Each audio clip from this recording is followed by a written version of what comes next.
नमस्ते साथीहरु, फेरि पनि स्वागत गर्न चाहन्छु तपाईहरुलाई सजिलो किचनमा। आज हामी बनाउन जाँदैछौं हाम्रो घरमा सजिलैसँग बनाउन सकिने जीरा राइसलाई। यो जीरा राइस बनाउन एकदमै सजिलो पनि छ। हुन त हामीलाई कतिचोटी खाना खाइरहने क्रममा थोरै मात्र स्वाद फेर्न पक्कै पनि जो कोहीलाई पनि मन लाग्ने कुरा नै भइहाल्यो। त्यो कारणले गर्दाखेरि आज तपाईहरुको बीचमा यो जीरा राइस लिएर आएको छु। हुन त जीरा राइस बनाउनको लागि त्यति धेरै गाह्रो पनि छैन, सजिलो तरिकाले हामी बनाउन सक्छौं। यसमा थोरै मात्रामा सिंगो प्रकारको गरम मसला युज गर्छौं, अलिकति सिंगो जीरा युज गर्छौं र चामललाई युज गरेर हामी यो राइस बनाउने छौं। र कस्तो तरिकाले बनाउँदामा यो एकदम बेस्ट राइस बन्छ र के तरिकाहरु यसमा हामीले अपनाउनु पर्छ, यी सबै कुरा तपाईहरुको बीचमा म शेयर गर्नेछु। अनि तपाईहरुले यो भिडियोलाई अन्तिमसम्म हेर्नु होला र बनाएर अब म तपाईहरुलाई देखाउने छु। सब्स्क्राइब गर्नुहोस् सजिलो किचन च्यानललाई, बेल आइकनलाई पनि प्रेस गरिदिनुहोस् नयाँ नयाँ भिडियोहरु सबैभन्दा पहिला हेर्नको लागि। यो जीरा राइस हाम्रो घरमा कति सजिलो तरिकाले आज बनाउन जाँदै छौं। हुन पनि जीरा राइस एकदमै सजिलो पनि हुन्छ बनाउनको लागि। त्यहीमाथि हामी कतिचोटी यसलाई हाम्रो खानामा, कतिचोटी दैनिक जीवनमा या कुनै पार्टी समारोहमा यसलाई हामी प्रयोग गरिरहेको हुन्छौं। तर बिल्कुल थोरै पनि भए पनि नयाँ तरिकाले म तपाईहरुलाई यो जीरा राइस बनाएर देखाउने छु। र के चाहिन्छ ती सामग्रीहरु सबै हामी हेरौं। मैले यो लिएको छु चामल। मैले यसरी सफा गरेर यो चामललाई राखेको हुँ।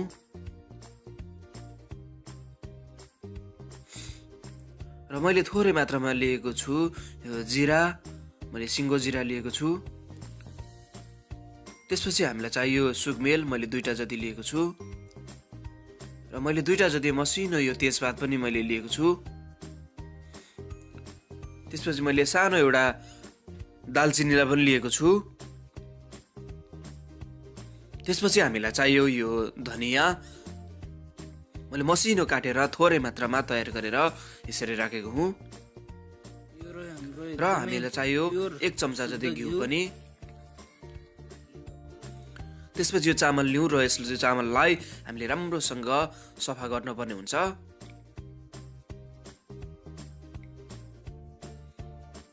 यसरी पानी लिँदै यसरी धोएर हामीले यो बाँकी रहेको पानीलाई फाल्दै हामी धुँदै जानेछौँ।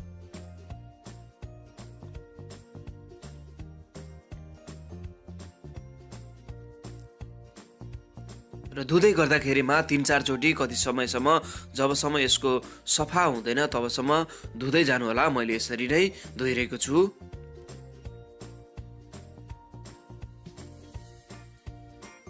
र यसरी धुँदाखेरि चाहिँ हाम्रो चामल सेतो पनि बन्छ, त्यहीमाथि हाम्रो चामल अझ लामो पनि बन्छ। त्यो कारणले गर्दाखेरि धोयो भने राम्रो हुन्छ।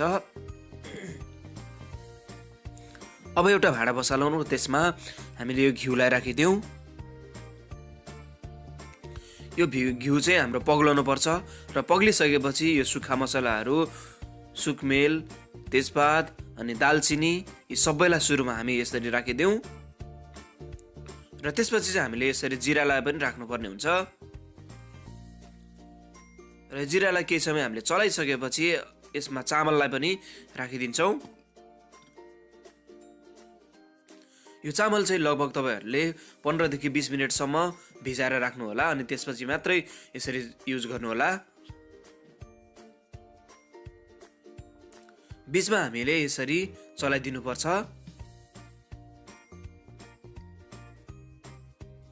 हामी धेरै बेर पनि चलाउँदैन, तर ठिक्क यसलाई चलाउँदै हामी राख्छौं र सबै मिलाएपछि यसमा हामी पानी राखिदिन्छौं। मैले पानी चाहिँ लिएको छु जति चामल हामीलाई चाहिन्छ त्यो भन्दा थोरै मात्रामा मात्रै बढी मैले लिएको हुँ। र यसरी सबैलाई यसरी मिलाइसकेपछि यसलाई अब हामी छोपिदिन्छौं। र छोपेर पकाउँदाखेरि यसको बाफले गर्दाखेरि एकदमै राम्रोसँग पाक्छ। र बीचमा तपाईहरुले हेर्न सक्नुहुन्छ एकदमै मजाले यो पाकिरहेको छ, तर तयार चाहिँ भएको छैन। अझै पनि हल्का मात्रामा यो गिलो गिलो भइरहेको छ। त्यो कारणले गर्दा बीचमा यसरी चलाएर हामीले यसलाई फेरि पनि छोपिदिनु पर्ने हुन्छ। र मैले यसलाई फेरि पनि बीचमा छोपिदिए।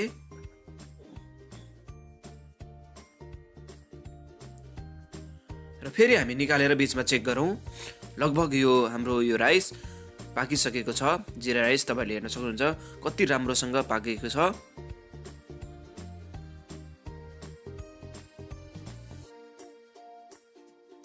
र बिचमा यो काँटा चम्चाको सहायताले यसरी चलाइदिनु भयो भने एकदमै राम्रो हुन्छ।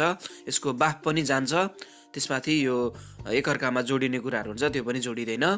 त्यो कारणले गर्दाखेरि यसरी नै चलाएर तपाईँहरूले राख्नुहोला र यसलाई यतिकै छोडिदिनु होला र केही समय पश्चात यसरी निकालेर प्लेटमा सर्भ गर्न सक्नुहुन्छ। र मैले चाहिँ बिचमा यसरी धनियाँलाई यसरी गार्निस गरेर राखेँ र धनियाँहरू यसरी छरेर यो जिरा राइसलाई तपाईँहरूले आफ्नो परिवारमा साथीभाइहरूसँग कुनै पनि कार्यक्रममा अथवा आफ्नो घरमा परिवारमा मिलेर मजाले खानुहोला। र तपाईँहरूले सिक्नुभएको छ कि जिरा राइस चाहिँ कति सजिलो आज हाम्रो घरमा तयार गर्ने भनेर यो भिडियोमा तपाईँहरूले सिक्नु भइसकेको छ। अहिलेसम्म रेसिपीको लागि तपाईँहरूलाई धन्यवाद। र आजको रेसिपी तपाईँहरूलाई कस्तो लाग्यो? आज हामीले सिकेका छौँ कि जिरा राइस कसरी बनाउँदाखेरिमा राम्रो बन्छ भनेर आज हामीले सिकेका छौँ। यदि यो रेसिपी तपाईँहरूलाई मन पर्यो भने पक्कै पनि मलाई सल्लाह सुझाव र प्रतिक्रिया दिनुहोला नभुल्नुहोला। च्यानललाई सब्सक्राइब गर्नुहोला नभुल्नुहोला। यस्तै नयाँ भिडियो फेरि पनि तपाईँहरूको बिचमा लिएर आउनेछु। तबसम्मको लागि बाई बाई।